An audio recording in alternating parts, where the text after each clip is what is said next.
ಯಾರು ಭಾರ ಕೊಡುತ್ತಾರೆ ಆಫೀಸರ್ ಇರ್ತಾರೆ ಕೈ ಮುಗಿತಾರೆ ಎಲ್ಲೂ ಭಾರ ಕೊಡೋ ಅಂತ ಹೇಳೋದಿಲ್ಲ ಕೊಡೋ ರೀತಿ ಬೇರೆ ಆಗಿಬಿಡುತ್ತೆ, ಮಾತಾಡೋ ರೀತಿ ಬದಲಾಯಿಸ್ಬಿಡುತ್ತೆ. ಅವನಿಗೆ ಗೊತ್ತೇ ಇದ್ದಿಲ್ಲ ಸಾರಿ ಅಂತ ಫಸ್ಟ್.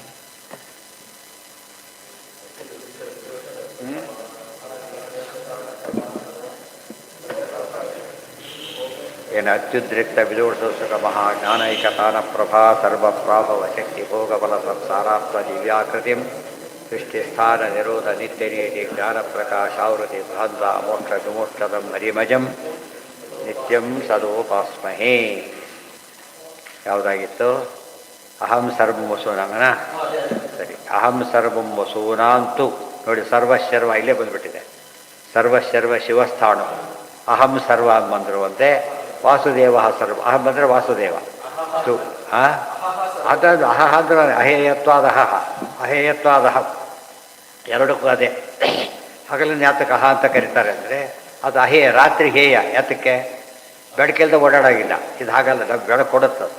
ಅದಕ್ಕೆ ಹಾತುಮ್ನ ಶಕ್ಯ ಅಂತ ಅರ್ಥ. ಹಾತುಮ್ನ ಶಕ್ತ ಉರುಗಾಯ ವಿಮಂಸಕರಣ ಅಂತ ಬರೋದು. ಕನ್ನಡ ವಿದ್ಯಾಭ್ಯಾಸ ಮುಗಿದೋಯ್ತು ಪರಶುರಾಮದೇವ್ರ ಹತ್ರ. ಹೋಗಬೇಕಿತ್ತು, ಹೋಗಲಿಲ್ಲ. ಯಾಕೆ? ಹಾತುಮ್ನ ಶಕ್ತ ಉರುಗಾಯ ವಿಮಂಸಕರಣ. ಬಿಟ್ಟು ಹೋಗೋ ಮನಸ್ಸಿಲ್ಲ, ಅಲ್ಲೇ ಇರಬೇಕು ಅಂತೇಳಿ. ಆಗಲೇ ಇದು ಚಾಪು ಪುಸ್ತಕ ಎರಡನೇ. ಅದ್ರ ಬಿಟ್ಟು ಹೋಗಿ ಕೆಲಸ ಮುದ್ದಿದ್ರು ಕೂಡ ಬಿಟ್ಟು ಹೋಗ್ಲಿ, ಮಾತುಕತೆ ಮುದ್ದಿದ್ರು ಕೂತಿರ್ತಾರಲ್ಲ ಆ ಥರ ಬಿಟ್ಟೋರಕ್ಕೆ ಆಗ್ತಾ ಇಲ್ಲ ಅಂತ. ಅಹಹ ವಸೂನಾಂತು ಪರೇಶಾಂ ರಾತ್ರಿರೇವಚ.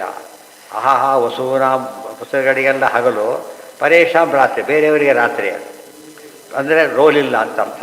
ಅವ್ರ ರೋಲ್ ಇಲ್ಲ. ಪ್ರದತ್ತ ನೈಟ್ ಡ್ಯೂಟಿ ಇವನಿಗೆ ಡೇ ವರ್ಕಲ್ಲಿರುತ್ತೆ. ನೈಟ್ ಡ್ಯೂಟಿ ವಾಚ್ಮೆನ್ಗೆ ಡೇ ಡ್ಯೂಟಿ ಬರೋದಿಲ್ಲ, ಆ ಟೈಪು. ಪ್ರದತ್ತ ವಿಷ್ಣುನಾ ಪೂರ್ವಂ ನಾಲಮಿತ್ಯಬ್ರು ಬಂದು ಬರೇ. ಈ ರೀತಿ ಕೊಟ್ಟಾಗ ಅವ್ರು ಏನು ಹೇಳಿದರು ಅಂದರೆ ನಮಗೆ ಸಾಲದು ಅಂತ ಹೇಳಿದರು. ಪುನರ್ ವಿಶೇಷತೋ ದತ್ತಂ ರುದ್ರಾಣಾಂ ಮರುತಾಂ ತಥಾ. ಆಗ ರುದ್ರರಿಗೆ ಮರುತ್ತರಿಗೆ ವಿಶೇಷವನ್ನು ಮತ್ತೆ ಕೊಟ್ಟ. ಮಧ್ಯನ್ ದಿನಂ ತೃತೀಯಂ ಚಾಪಿ ಆದಿತ್ಯಾನಾಂ ಪ್ರದತ್ತವ. ಮಧ್ಯನ್ ದಿನವನ್ನು, ಮೂರನೇದನ್ನು ಸಾಯಂ ಅಂತ ಅರ್ಥ. ಸಾಯಂ ಅದನ್ನು ವಿಶೇಷವಾಗಿ ಆ ರೋಲು ಅವ್ರಿಗೆ ಕೊಟ್ಟು, ಅಡಿಷನಲ್ ಕೊಡೋದಿಲ್ಲ, ಒಂದು ಚಾರ್ಜ್ ಕೊಟ್ಟಾಗ ಅವ್ರಿಗೆ ಹೆಚ್ಚು, ಅವ್ರು ಶ್ರೇಷ್ಠರಾದ್ರಿಂದ ಅವ್ರಿಗೆ ಕೊಟ್ಟು ನೀವು ಸ್ವಲ್ಪ ಕೆಲಸ ಹಾಕಿರಿ ಅಂತ ಹೇಳ್ತಾರಲ್ಲ ಹಾಗೆ. ವಿಶ್ವೇಶಾಮಪಿ ದೇವಾನಾಂ ಸಾಮಾನ್ಯಾತ್ ವಸುನಾಮಃ. ವಿಶ್ವೇ ದೇವತೆಗಳಿಗೂ ವಸುಗಳಿಗೆ, ಅದರಲ್ಲೂ ವಸುಗಳಿಗೆ ಪರ್ಟಿಕ್ಯುಲರ್ ಏನು ಸಾಮಾನ್ಯವಾಗಿ ಎಲ್ಲ ದೇವತೆಗಳಿಗೆ. ವಸೂನಾಮಃ ವಸುಗಳಿಗೆ ಸ್ಪೆಸಿಫಿಕ್ಕಾಗಿ ಅಹ ಹಗಲನ್ನು ಕೊಟ್ಟರು. ಸರ್ವಸ್ಯ ಅಧಿಪತಿರ್ ಬ್ರಹ್ಮ ರುದ್ರಾದ್ಯಾಸ್ತು ದ್ವಯೋರ್ದ್ವಯೋ. ಎಲ್ಲದಕ್ಕೂ ಅಧಿಪತಿಗಳು ಬ್ರಹ್ಮದೇವರು. ರುದ್ರಾದ್ಯಾಸ್ತು ದ್ವಯೋರ್ಮದ್ವಯೋ, ಎರಡೆರಡಕ್ಕೆ ರುದ್ರದೇವರು.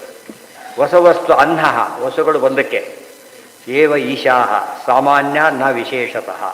ಸಾಮಾನ್ಯವಾಗಿ, ವಿಶೇಷತಃ ಮಾತ್ರ ಎಲ್ಲದೂ ದೇವರ ದೇವಕ್ಕೆ ವಿಶೇಷತಃ. ಮಾಧ್ಯಂದಿನೇ ತೃತೀಯಂಚ ರುದ್ರಾದೇ ರಾಜ್ಯಮಿಷ್ಯತೆ. ಅದು ಮಾಧ್ಯಂದಿನ ತೃತೀಯ ರುದ್ರಾದಿಗಳ ರಾಜ್ಯ. ಅದು ತದ್ಭೃತ್ಯತ್ವಾತ್ ವಸೂನಾಂತು ಪ್ರಾತಃ ಕಾಲೇ ವಿಶೇಷತಃ. ಅವ್ರ ಭೃತ್ಯರಾದ್ರಿಂದ ವಸುಗಳಿಗೆ ಪ್ರಾತಃ ಕಾಲದಲ್ಲಿ ವಿಶೇಷ. ಆ ಡಿಪಾರ್ಟ್ಮೆಂಟಲ್ಲಿ ಇದ್ದರೆ ಸ್ವಲ್ಪ ಅವ್ರದ್ದು ಮಾತು ನಡೆಯುತ್ತೆ. ಅಟೆಂಡರ್ ಮಾತು ಕೂಡ ಸ್ವಲ್ಪ ಹೆಲ್ಪ್ ಆಗುತ್ತೆ. ಅವ್ನು ಯಾರೋ ಕೀಪರ್ ತಮ್ಮ ಬಿಟ್ಬಿಡ್ತಾರೆ ಒಳಗಡೆ. ಅಷ್ಟು ಸ್ವಾತಂತ್ರ್ಯ ಇರುತ್ತೆ. ಅದನ್ನು ಯಾಕೆ ಅಂತ ಕೇಳೋದಿಲ್ಲ. ಕೆಲಸ ಅದನ್ನು ಕನ್ಸೆಷನ್ ತೋರಿಸ್ತಾರೆ. ಆದ್ದರಿಂದ ಬೆಳಗ್ಗೆನೂ ವಸು ಅಂತ ಕರಿಬೋದು, ವಸು ಕಾಲ ಅಂತ ಕರಿಬೋದು. ಇದೆಲ್ಲ ನಿಯಮಗಳ ಅರ್ಥ ಆಚಾರವನ್ನು ಗೀತಾ ತಾತಗಳನ್ನು ಮಾತು ಹೇಳ್ತಾರೆ. ಅಭಿಮಾನಿ ದೇವತೆಗಳನ್ನು ಹೆಚ್ಚು ಕಡಿಮೆ ಮಾಡ್ತಾರೆ ಹೇಳ್ಬೇಕಾದ್ರೆ ಕೆಲವು ಸಲ. ಬೇಲವರು ಕೆಳಗೆ, ಕೇಳಿದ ಮೇಲೆ ಕೆಳಗೆಲ್ಲ ಹೇಳಿಬಿಡ್ತಾರೆ. ಕೆಳಗಿಂದ ಬೇಲವ್ರು ಹೇಳಿದರೆ ಪ್ರಾಬ್ಲಮ್ ಇಲ್ಲ. ಅದಕ್ಕೆ ನ್ಯಾಚುರಲಿ ಮೇಲಿರ್ತಾರೆ, ಯೋಚನೆ ಇಲ್ಲ. ಆದರೆ ಕೆಳದವರು ಮೇಲೋದಕ್ಕೆ ಅಧಿಪತಿಯವರು ಸ್ವಲ್ಪ ಸಮಸ್ಯೆ ಬರುತ್ತೆ. ಆಯ್ತಾ, ದೃಷ್ಟಾಂತ ಕೊಡ್ತಾರೆ. ಇಲ್ಲ, ಹೇಗೆ ತಂದೆಯ ಆಸ್ತಿ ಮಗನ ತಂದು ಅಂತ ಹೇಳ್ಕೊತಾನೋ ಹೇಳ್ಕೋಬಹುದು ಅಂತ ಹೇಳ್ತಾರೆ. ನಮ್ಮ ಮನೆ ಅವ್ನ ಮನೆ ಅಲ್ಲದು, ಅವ್ರ ಅಪ್ಪನ ಮನೆ ಹೆಸರಲ್ಲಿ ಇವನ ಹೆಸರಲ್ಲಿ ಇಲ್ಲ, ನಮ್ಮ ಮನೆ ಅಂತ ಹೇಳ್ತಾನೆ. ಅದಕ್ಕೆ ಇದೇ ದೃಷ್ಟಾಂತ ಕೊಡ್ತಾರೆ. ಪಿತೂರು ಪುತ್ರಸ್ಯಾಪಿ ಉಪಚರ್ಯತೆ. ಅದು ಉಪಚಾರದ್ದು. ಈ ಮಾರಾಗಿರೋ ಹಕ್ಕು ಅವನಿಗಿಲ್ಲ. ಅವನ ಹೆಸರಲ್ಲಿ ಇಲ್ಲ, ಅದು ಮಾರಾಗಿರ ಮಾಡ್ಲಿಕ್ಕೆ ಬರೋದಿಲ್ಲ. ಆದರೆ ಯಾವುದಕ್ಕೆ ಎಷ್ಟಕ್ಕೆ ಬರುತ್ತದು? ನಮ್ಮನೆ ಅಂತ ಕರ್ಕೊಳೋದಕ್ಕೆ, ನಮ್ಮನೆ ಬನ್ನಿ ಅಂತ ಕರೆಯೋದಕ್ಕೆ, ಅದಕ್ಕೆಲ್ಲ ಸ್ವಲ್ಪ ರೈಟ್ ಇದೆ. ಇದಕ್ಕೆ ಬರೋದಿಲ್ಲ. ಆ ರೀತಿ ಕರ್ಕೋಬೋದು. ಅದಕ್ಕೆ ಎಲ್ಲ ದೇವತೆಗಳು ಕೂಡ ಯಾವುದಕ್ಕೂ ಅಭಿಮಾನಿ ಅಂತ ಕರೆದು ಬಿಡ್ಬೋದು, ತಪ್ಪೇನಿಲ್ಲ. ಅವರಲ್ಲಿ ಅಂಡರ್ಸ್ಟ್ಯಾಂಡಿಂಗ್ ಇದೆ. ಎರಡನೇದಾಗಿ ಪ್ರೀತಿ ವಿಶ್ವಾಸ ಇದೆ. ಅದರಿಂದ ಕೂಡ ಏನು ಅಂತ ಹೇಳ್ಕೊಳಕ್ಕೆ ಹೋಗೋದಿಲ್ಲ. ಅಟೆಂಡರ್ ನಮ್ಮ ಆಫೀಸು, ಇವನ ಆಫೀಸ್ಗಳು ಪಾಪ, ನಾನು ಕೆಲಸ ಮಾಡೋ ಆಫೀಸು ಅಂತ ಅವ್ನು ಹೇಳ್ಕೊಡೋದು. ಹೆಮ್ಮೆ ನಮ್ಮ ಆಫೀಸು. ಅವನು ಹೇಳ್ಬೇಕಾದ್ರೆ ನಮ್ಮವನು ಅಂತ ಹೇಳ್ತಾನೆ. ನಮ್ಮವನ ಮನೆಯವನು ಅಂತ ಅರ್ಥನ ಅಲ್ಲ, ಅಧೀನ ಅಂತ ಅರ್ಥ. ಅದಕ್ಕೆ ಅವರಿಗೆ ಇದೆಲ್ಲ ಯಾತಕ್ಕೆ ಕೇಳಿದ್ದು ಅಂದರೆ ಸಣ್ಣ ಪುಟ್ಟ ವ್ಯತ್ಯಾಸಗಳು ಜನ ಭಾರಿ ದೊಡ್ಡದು ಮಾಡ್ಲಿಕ್ಕೆ ಹೋಗ್ತಾರೆ. ಅಲ್ಲ, ಕೆಲವೊಮ್ಮೆ ಹಾಗೆ ಹೇಳ್ತಾ ಅಲ್ಲಿ ಆಚಾರ ಅಷ್ಟು ಹೇಳಿಬಿಟ್ಟು ಏನು ಮಾಡಿದ್ರು ಗೊತ್ತಾ ವಾಕ್ಯನ ಇತೀಚ ಅಂದ್ಬಿಟ್ರು ಅಷ್ಟೇ. ಎಲ್ಲಿದು ಅಂತ ಹೇಳಲಿಲ್ಲ. ಅರ್ಥ ಆಯ್ತಾ? ಸರಿಯಾಗಿ ಕೇಳಿಸ್ಕೋಬೇಕಲ್ಲ. ಎಲ್ಲಿದು ಅಂತ ಹೇಳಲೇ ಇಲ್ಲ. ಆಗ ಹಿಂದೊಬ್ಬರು ಒಳ್ಳೆ ಕೆಲಸ ಮಾಡಿದ್ದಾರೆ. ಮಧ್ವಾನ್ ಬ್ರಹ್ಮತರ್ಕ ಅಂತ ಪುಸ್ತಕ ಇದೆ. ಮಧ್ವಾನ್ ಬ್ರಹ್ಮತರ್ಕ ಅಂತ ಪುಸ್ತಕ ಇದೆ. ಅದರಲ್ಲಿ ಬ್ರಹ್ಮತರ್ಕದ ವಾಕ್ಯ ಎಷ್ಟೆಷ್ಟು ಕೋಟ್ ಮಾಡಿ ಎಲ್ಲ ಒಂದು ಕಡೆ ಕಲೆಕ್ಟ್ ಮಾಡಿದ್ದಾರೆ. ಚೆನ್ನಾಗಿ ಮಾಡಿದ್ದಾರೆ. ಒಳ್ಳೆ ಇಂಟ್ರೆಸ್ಟ್ ಕೊಟ್ಟು ಎಲ್ಲ ಮಾಡಿದ್ದಾರೆ. ಈ ವಾಕ್ಯನ ಗಮನಿಸಿರಲಿಲ್ಲ. ಇದೊಂದು ಅನ್ನೋನ್ ಅಂತ ಕ್ಲೇಮ್ ಮಾಡಿ, ಇದೊಂದು ಯಾರು ಎಲ್ಲಿ ಅಂತ ಆಚಾರ ಹೇಳೇ ಇಲ್ಲ. ತತ್ವ ಪ್ರದೀಪ ತಿರುಗಿಬಿಟ್ಟಿದ್ದಾರೆ, ಕೋಟ್ ಮಾಡಿದ್ರು. ಬ್ರಹ್ಮತರ್ಕಿ ಅಂತ ಕೋಟ್ ಮಾಡಿದ್ದಾರೆ ತತ್ವ ಪ್ರದೀಪದಲ್ಲಿ. ಅರ್ಥ ಆಯ್ತಾ? ಆ ಕಾಲಕ್ಕೆ ಅವ್ರಿಗೆ ಗೊತ್ತಿರಲಿಲ್ಲ. ತತ್ವ ಪ್ರದೀಪ ನೋಡಿದಾಗ ಅದು ಬ್ರಹ್ಮತರ್ಕದ ವಾಕ್ಯ. ಅದು ತರ್ಕನೇ ವಿಷಯ. ಅಪ್ಪನ ಮಗನಿಗೆ ಅಪ್ಪಗೆ ಸೇರುತ್ತೆ ಎಂಬ ತರ್ಕ ತಾನೆ. ಅಪ್ಪನ ಮಗನಿಗೆ ಅಂತ ಹೇಳ್ತಾರಲ್ಲ, ತರ್ಕ. ಅದೇ ಅವ್ನು ಎಷ್ಟು ಕೆಲಸ ಮಾಡಿದ್ರೆ ಕೆಲಸ ಮಾಡ್ಲಿಕ್ಕೆ ಇದೆ ಅಂತ ಹೇಳೋದಕ್ಕೆ ಹೊರಟಿದ್ದು. ಇದು ಮುಗೀತು ಅಂತ ಹೇಳೋದಕ್ಕೆ ಬರೋದಿಲ್ಲ. ಏನೋ ಒಂದು ಕಡೆಗೆ ಹೊಸ ವಿಷಯ ಇದ್ದೇ ಇರುತ್ತೆ. ಈ ರೀತಿ ಆಯಿತು. ತದ್ಭೃತ್ಯತ್ವಾತ್ ವಸೂರ ಅಂತೂ ಪ್ರಾತಃ ಇಲ್ಲೇ ಹೇಳಿದರು. ಮಕ್ಕಳಾದ್ರೂ ಮಗನಿಗೂ ಅನ್ವಯ ಆಗುತ್ತೆ, ಭೃತ್ಯರಿಗೂ ಅನ್ವಯ ಆಗುತ್ತೆ. ನಮ್ಮದು ಅಂತ ಹೇಳಿದ್ರು. ಒಬ್ಬ ಯಜಮಾನ ಕಾವಲುಗಾರ ಇರ್ತಾನೆ, ಯಾರೋ ಹೇಳ್ತಾನೆ. ಅವನಿಗೆ ವ್ಯಕ್ತಿಯಾಗಿ ಅವನಿಗೇನೋ ರೈಟ್ ಇಲ್ಲ. ಇವನು ಅಪಾಯಿಂಟ್ ಮಾಡಿದ್ದಕ್ಕೆ ರೈಟ್ ಬಂದಿದೆ. ಅವನು ಭೃತ್ಯ, ಅವ್ರ ಮನೆ ಕೆಲಸದವನು. ಅವನು ತೆಗಿ ಆ ಕಡೆ ನಿಲ್ಲಿಸಿದ್ದು ಪಾರ್ಕಿಂಗ್ ತೆಗಿತಾರೆ, ತೆಗಿ ಆ ಕಡೆಗೆ. ಯಜಮಾನ ಒಂದು ಹೇಳಬೇಕಾಗಿಲ್ಲ, ಯಾರು ಹೇಳಿದ್ರೆ ಸಾಕು. ಭೃತ್ಯತ್ವ. ಭೃತ್ಯನ ಮಾತಿಗೂ ಬೆಲೆ ಇದೆ.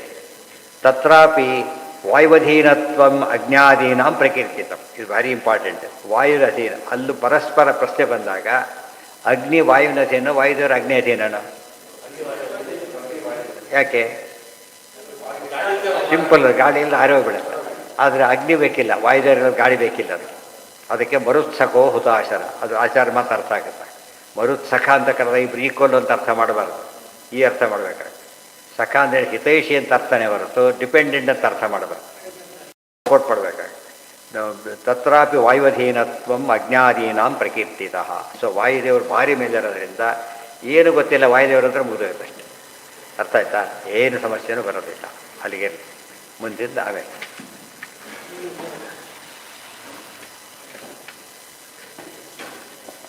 ನಮ್ಮಲ್ಲಿ ಪದ್ಧತಿ ಹೇಗೆಂದರೆ ಓದ್ತಾರೆ, ಅದೊಂದೇ ನೋಡೋದು ಅಭ್ಯಾಸ. ಆದರೆ ಹಿಂದೆ ಮುಂದೆ ಎಲ್ಲ ನೋಡಿಬಿಟ್ಟಾಗ ದೊಡ್ಡ ವ್ಯೂ ಸಿಗುತ್ತೆ.